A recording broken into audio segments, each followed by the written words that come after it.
In this video, I'm going to explain how we converted our garage into a short-term rental for just under 30,000 euros.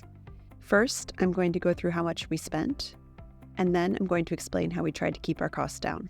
I'm Susie, I'm American, and I've been living in France for over 15 years. The former garage is located just behind our house in the small French city of Dijon. The whole conversion process took a year and a half. We started in March 2020 and our first Airbnb guests arrived in September 2021. And I think the whole process took so long because of COVID for one thing, and also because my husband was doing a lot of the work himself and with the help of friends, which is one of the ways that we managed to keep the cost so low. There were some supply issues. I think some things probably took a little bit longer than they probably would have otherwise, because of COVID and supply issues that were happening around the world at that time. But progress for the first year was pretty consistent. I was keeping an online journal of the sort of day-to-day activities happening on the project, and I have the records that things were going pretty smoothly for the first year or so. And for the last 6 months of the project, progress kind of slowed down. I think it's because we were just really busy with other things. We were simultaneously buying a few other rental properties during that time, which I'll talk about more on this channel in an upcoming video. But even then at the end, even once the work was completely finished, it took us a good 2 weeks at the end just to get our listing set up and to get the whole check-in process finalized before our first guest arrived. So that was the timeline, and now I'm going to give you a breakdown of the costs. First, I separated out the big ticket items, and then I grouped together the other smaller costs into categories. 4,000 euros, this was the cost to build our new garage bay.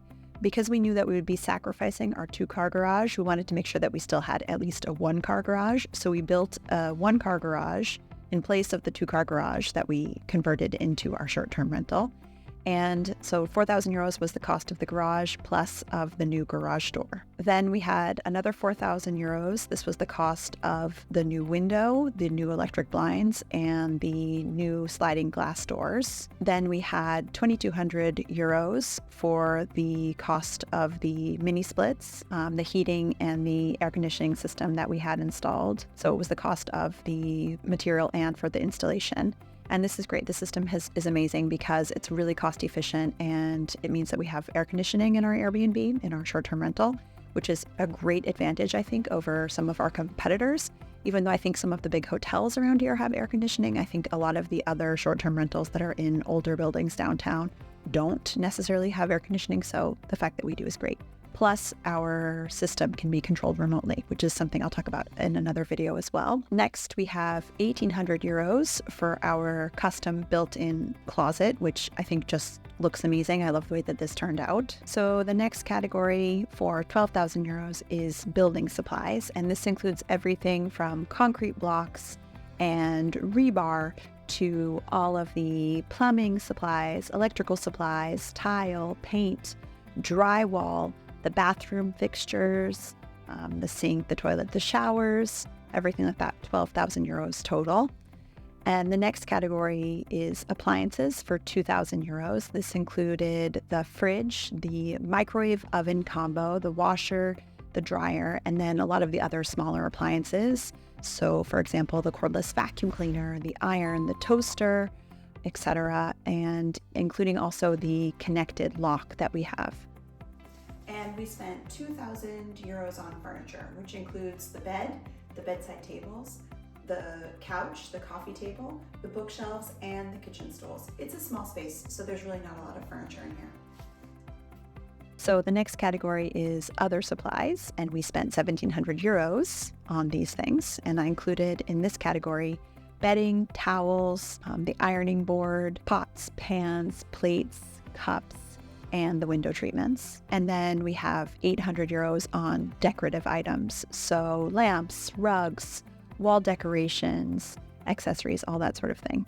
I kept track of everything that we spent over the course of the project. And although my calculations are probably a little bit off, I calculated that we spent 29,465 euros total.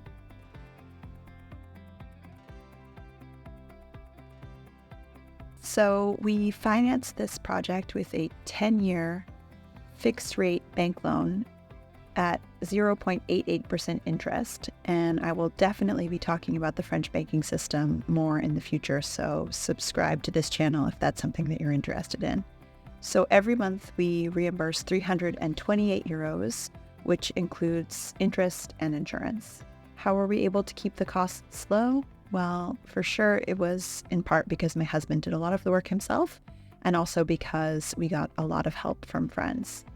And there were some things that I found that we managed to buy secondhand. For example, the TVs, I found them on Le Bon Coin, which is the equivalent to the French marketplace, I guess. And then, for example, the fridge, we bought it new, but we bought it in the seconds section at the appliance store. So it has a ding in the front door, but you can't even see that because it's actually a paneled fridge. And the tile that we used in our short-term rental is the same tile as what we used in our house when we did our renovation of our house, because we had some leftovers in the basement already. We knew that the tile was super resistant. And so we figured, okay, we'll use what we have left over. And then we bought what we needed in addition to what we already had. So we were able to save a little money that way as well. And we used some leftover decorative wooden paneling from a project we did inside the house to decorate the back of the kitchen island.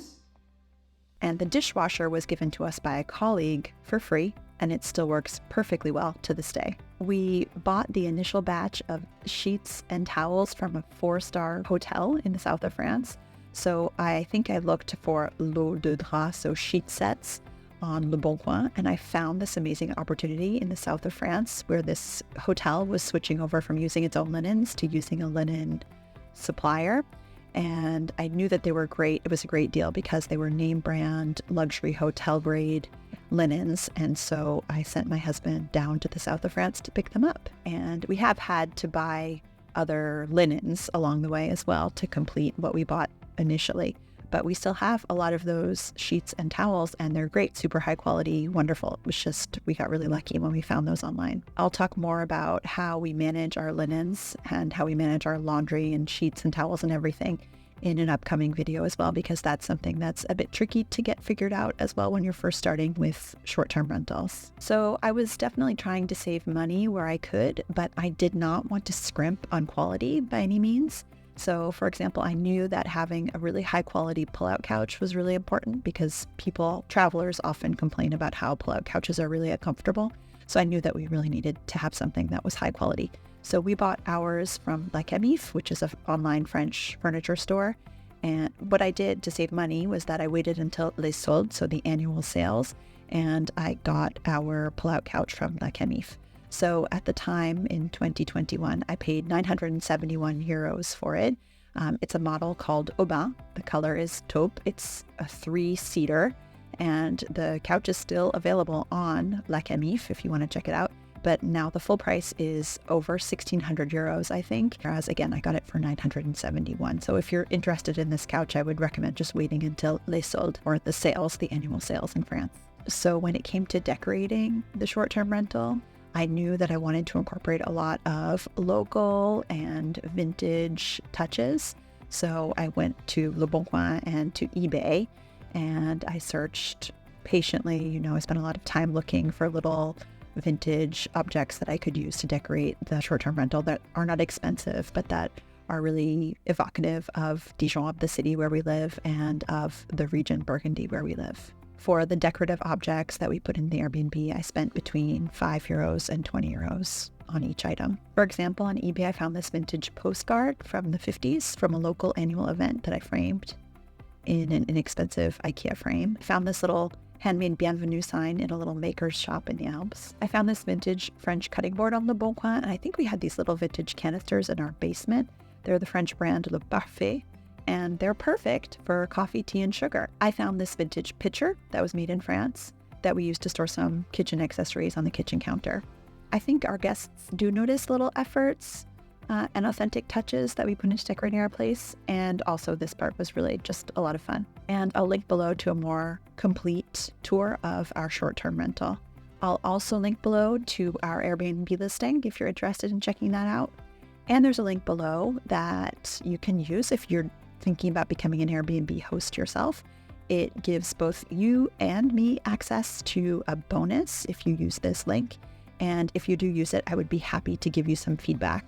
when you're in the process of setting up your own short-term rental. We will also link here to videos about how we self-manage our Airbnb and also how we have had more than 100 five-star reviews so far on Airbnb. Anyway, that's how we managed to build, furnish, and decorate our garage conversion for just under 30,000 euros. Please let me know if you have any questions in the comments below. Thanks for watching, and a bientôt!